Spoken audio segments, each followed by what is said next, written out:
Welcome friends. आज हम discuss करेंगे एक बहुत ही powerful tool super trend indicator के बारे में। सुपर ट्रेंड इंडिकेटर काम कैसे करता है और इसके बेसिस पे हमको ट्रेडिंग के निर्णय कैसे लेने हैं, तो चलिए इसको स्टेप बाय स्टेप समझते हैं। I am Dinesh Kumar, NISM certified for derivative analysis. Super trend में आगे बढ़ने से पहले हमको कुछ बेसिक चार्ट पैटर्न जैसे कि मॉर्निंग स्टार, इवनिंग स्टार और हैमर पैटर्न के बारे में आइडिया होना चाहिए। जैसे मान लो मार्केट डाउन ट्रेंड में है, तो डाउन ट्रेंड में है और वहां से रिवर्सल कहाँ पे होने की संभावना है, ये हमको मॉर्निंग स्टार पैटर्न बताता है या हैमर पैटर्न बताता है। अगर मान लो मार्केट अप ट्रेंड में है और अप ट्रेंड के बाद कहाँ पे वो एग्जॉस्शन होगा और कहाँ से ट्रेंड रिवर्स हो सकता है, ये हमको इवनिंग स्टार पैटर्न या इन्वर्टेड हैमर बताता है। इसीलिए हमको कुछ बेसिक चार्ट पैटर्न पता होना चाहिए।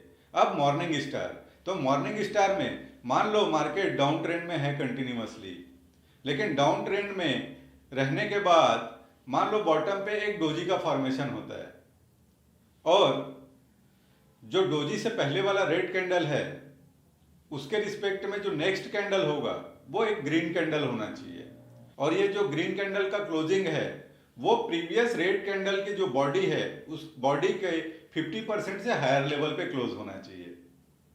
तब जाके ये जो तीनों का कॉम्बिनेशन बनता है वो मॉर्निंग स्टार पैटर्न बनता है। तो अगर मॉर्निंग स्टार पैटर्न है तो चांसेस है कि यहाँ से एक बड़ा अपमूव आ जाए। तो अगर हमको दिख जाता है कि मॉर्निंग स्टार पैटर्न फॉर्म हो गया है तो हमको जो भी हमारा शॉर्ट पोजीशन था उससे प्रॉफिट बुक कर लेना है। अगर मैंने पुट लिया हुआ था तो पुट में मेरे को प्रॉफिट बुक कर लेना है। उसी तरीके से मान लो मार्केट अप ट्रेंड में चलता आ रहा है और अप ट्रेंड में टॉप में उसने एक डोजी का फॉर्मेशन कर दिया। तो पहले अप ट्रेंड में था, मतलब जो डोजी का कैंडल है उसके पहले वाला जो कैंडल है वो ग्रीन कैंडल था। तो मान लो उस ग्रीन कैंडल के बाद एक डोजी बना, डोजी के बाद एक रेड कैंडल का फॉर्मेशन होता है और वो रेड कैंडल का क्लोजिंग प्रीवियस जो ग्रीन कैंडल का बॉडी है उस बॉडी के 50% से लोअर लेवल पे क्लोज होना चाहिए।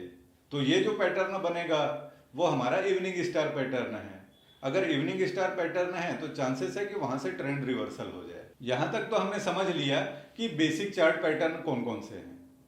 अब जब हम इस इंडिकेटर को यूज करते हुए अपने ट्रेडिंग के निर्णय लेंगे तो हमको ध्यान ये रखना है कि उस इंडिकेटर के साथ साथ ये जो बेसिक 3 चार्ट पैटर्न मैंने बोला वो उसका अगर कॉम्बिनेशन दिखता है तो अगर आपके इंडिकेटर ने सिग्नल नहीं भी दिया है तब भी आपको एग्जिट करना है या प्रॉफिट बुकिंग करना है। अब इसको डीप में समझने के लिए हम चार्ट पे चलते हैं। अभी जो चार्ट है वो डेली कैंडल स्टिक का चार्ट है। तो डेली कैंडल स्टिक पे हम मार्केट का ट्रेंड चेक कर लेते हैं। तो इंडिकेटर स्लैश में गए और यहाँ से हमने सुपर ट्रेंड इंडिकेटर को पिकअप कर लिया।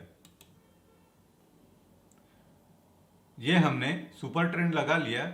अब इसकी सेटिंग में हम कुछ चेंज कर लेते हैं। तो इनपुट में जाते हैं और इनपुट में जो लेंथ है उसको 10 की जगह में 5 कर लेते हैं और जो फैक्टर है उसमें 3 की जगह में 2 कर लेते हैं। ये हमारा सुपर ट्रेंड इंडिकेटर लग गया है। अब सुपर ट्रेंड इंडिकेटर के हिसाब से जो मार्केट है वो अप ट्रेंड में है। प्रीवियस कैंडल में ही हमको अप ट्रेंड का सिग्नल मिला है। तो डेली कैंडल स्टिक के हिसाब से मार्केट जो है अप ट्रेंड में है। अब इसको आवरली टाइम फ्रेम पे चेक कर लेते हैं।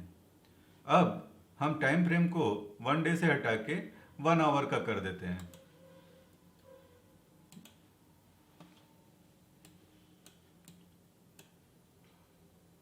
ये हमने 1 आवर का टाइम फ्रेम लगा लिया। अब 1 आवर के टाइम फ्रेम के हिसाब से भी मार्केट जो है अप ट्रेंड में है। तो हायर टाइम फ्रेम जैसे कि डेली कैंडल स्टिक और आवरली कैंडल स्टिक, इसके हिसाब से मार्केट अप ट्रेंड में है। चूंकि हमको इंट्राडे की पोजीशन बनानी है इसीलिए इंट्राडे के लिए हम अब चार्ट को 5 मिनट के चार्ट में कन्वर्ट कर लेते हैं। तो यहाँ से हमने टाइम फ्रेम चेंज करके 5 मिनट कर लिया। ये हमारा 5 मिनट का चार्ट रेडी हो गया है। अब इसमें हम कुछ और टूल के कॉम्बिनेशन यूज़ कर लेते हैं। कुछ और टूल के कॉम्बिनेशन में पहला है मूविंग एवरेज एक्सपोनेंशियल और दूसरा है पिवोट, इसको भी लगा लेते हैं। तो इंडिकेटर स्लैश में गए और यहाँ से हमने वो दोनों इंडिकेटर पिकअप कर लिया।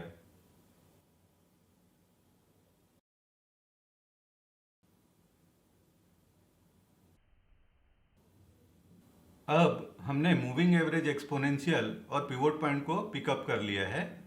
अब इसमें हम सेटिंग में जाके कुछ चेंज कर लेते हैं। तो ईएमए की सेटिंग में जाते हैं और ईएमए की सेटिंग में जो लाइन है इसको थोड़ा सा थिक कर लेते हैं और इनपुट में इसको 9 के जगह में 13 एक्सपोनेंशियल मूविंग एवरेज कर लेते हैं। इस तरीके से हमारा ईएमए का सेटिंग हो गया है। अब पिवोट पॉइंट का सेटिंग चेंज कर लेते हैं। तो पिवोट पॉइंट में गए और सेटिंग में हम इसमें ट्रेडिशनल के जगह इसको फिबोनाची कर लेते हैं और स्टाइल में इसमें हम पिवोट की जो लाइन है इसको थोड़ा डार्क कर लेते हैं और थिक कर लेते हैं ताकि क्लियरली विजिबल रहे। और इस तरीके से हमारा पिवोट का सेटिंग हो गया है। अब मार्केट सुबेरे जब मॉर्निंग में ओपन हुआ तो जो पहला कैंडल बना वो ग्रीन कैंडल बना है और ये रेजिस्टेंस 2 के ऊपर क्लोजिंग दिया है। लेकिन हमको पहले कैंडल पे ही एंट्री नहीं लेना है, हमको मार्केट के सेटल होने का वेट करना है। तो करीब 10 से 15 मिनट हम वेट करेंगे। तो 10 से 15 मिनट में 2 से 3 कैंडल का फॉर्मेशन हो जाता है और मार्केट स्टेबल हो जाता है। उसके बाद डिसीजन लेना आसान हो जाता है। तो 2 से 3 कैंडल मतलब 15 से 20 मिनट, तो यहाँ तक तो हमारा वेटिंग टाइम है। यहाँ तक हमको ऑब्जर्व करना है कि मार्केट सेटल कैसे हो रहा है। अब इसके बाद हम निर्णय ले सकते हैं। तो यहाँ पे आप चेक कर सकते हो कि कैंडल का जो क्लोजिंग है वो R2 के ऊपर हुआ है। और अगर हम एक्सपोनेंशियल मूविंग एवरेज देखते हैं तो ये जो 13 एक्सपोनेंशियल मूविंग एवरेज की लाइन है इसके ऊपर में क्लोजिंग दिया है। और सुपर ट्रेंड भी हमको इंडिकेशन दे रहा है कि मार्केट जो है अप ट्रेंड में है। तो तीनों जो टूल है वो हमको अप ट्रेंड का सिग्नल दे रहे हैं। तो यहाँ पे मेरा फर्स्ट एंट्री पॉइंट बनता है। यहाँ पे अगर मैं एंट्री करता हूँ तो मेरा जो पहला टारगेट है वो R3 पे रहेगा और मेरा जो स्टॉप लॉस है इस लाइन के आसपास रहेगा, जो सुपर ट्रेंड का लाइन है। सुपर ट्रेंड की लाइन को मैं बेस मान लेता हूँ। अगर इससे नीचे जाता है और सुपर ट्रेंड डाउन सिग्नल दिखाता है तो मुझे पोजीशन काट लेना है। तो यहाँ पे मेरी एंट्री बनती है और मुझे वेट करना है और ये R3 पे गया है तो फर्स्ट टारगेट मेरा हिट हो गया है। तो पहला प्रॉफिट मुझे यहाँ पे ले लेना है। तो यहाँ पे अगर मैं एंट्री लेता हूँ तो लेवल है 17,496 का लेवल और मेरा जो पहला प्रॉफिट है वो 17,564। तो करीब करीब मुझे 60 पॉइंट का मूव मिल गया है। अब दोबारा जब एंट्री करना है तो आप देख सकते हो R3 के लाइन को सपोर्ट किया है।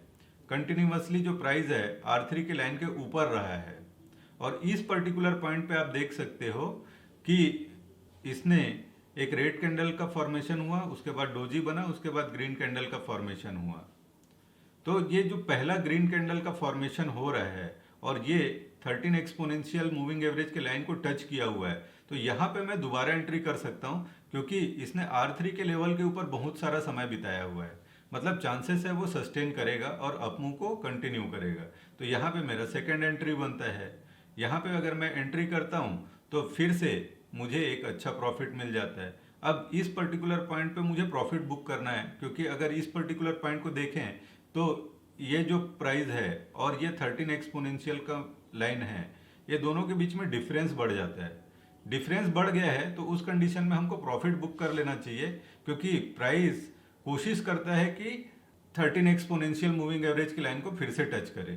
तो यहाँ पे मेरा प्रॉफिट बुकिंग होता है तो मैं वेट करूंगा और वेट करने के बाद फिर से देखूंगा जब ये 13 एक्सपोनेंशियल मूविंग एवरेज की लाइन पे आता है और 13 एक्सपोनेंशियल मूविंग एवरेज की लाइन के पास आने के बाद वो जब ग्रीन कैंडल का फॉर्मेशन होता है तो फिर से मैं एंट्री करता हूँ। तो इस पर्टिकुलर पॉइंट पे मेरा दोबारा एंट्री करने का बनता है। यहाँ पे मैं एंट्री करता हूँ तो फिर से मुझे एक अच्छा अप मूव मिल जाता है। तो इस तरीके से आज का मार्केट जो है वो रेजिलियंट रहा है। ध्यान हमको यही रखना है कि जब प्राइस 13 एक्सपोनेंशियल मूविंग एवरेज के लाइन से बहुत ज़्यादा डिस्टेंस पे हो जाता है तो वापस वो 13 एक्सपोनेंशियल मूविंग एवरेज की लाइन के पास जरूर आता है। और जब ये 13 एक्सपोनेंशियल मूविंग एवरेज के लाइन के पास आता है और उसको क्रॉस करके ग्रीन कैंडल का फॉर्मेशन करता है तो वो मेरा एंट्री पॉइंट बनता है। तो आज के हिसाब से अगर देखें तो सबसे पहले जब मार्केट सेटल हुआ तो यहाँ पे हमारा एक एंट्री पॉइंट बना, दूसरी बार यहाँ पे हमारा एंट्री पॉइंट बना, तीसरी बार फिर से यहाँ पे एक एंट्री पॉइंट बना और यहाँ पे एक एंट्री पॉइंट बना। तो 4 बार ट्रेडिंग का अपॉर्चुनिटी मिला है। तो अगर हम इसको ध्यान में रखते हुए ट्रेडिंग के निर्णय लेते हैं तो हमारा निर्णय ज़्यादातर समय सही रहेगा। और इसमें स्टॉप लॉस यही है कि जब ये सुपर ट्रेंड का लाइन, अगर प्राइस सुपर ट्रेंड के लाइन के नीचे आ जाए तो मुझे एग्जिट मार लेना है, तब मुझे वेट नहीं करना है। अगर सुपर ट्रेंड ने इंडिकेट कर दिया कि डाउन जाने वाला है, चुपचाप आंख बंद करके मुझे अपना, अगर लॉस हो रहा है तो लॉस बुक कर लो, अगर प्रॉफिट में है तो प्रॉफिट बुक कर लो।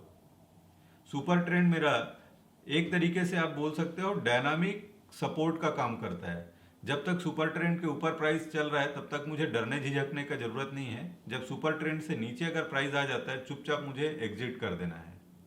तो इस तरीके से अगर आप सुपर ट्रेंड का कॉम्बिनेशन को 13 एक्सपोनेंशियल मूविंग एवरेज के साथ यूज करते हो तो आपका निर्णय कभी भी गलत नहीं होगा और आपके ट्रेड कभी भी गलत नहीं होंगे।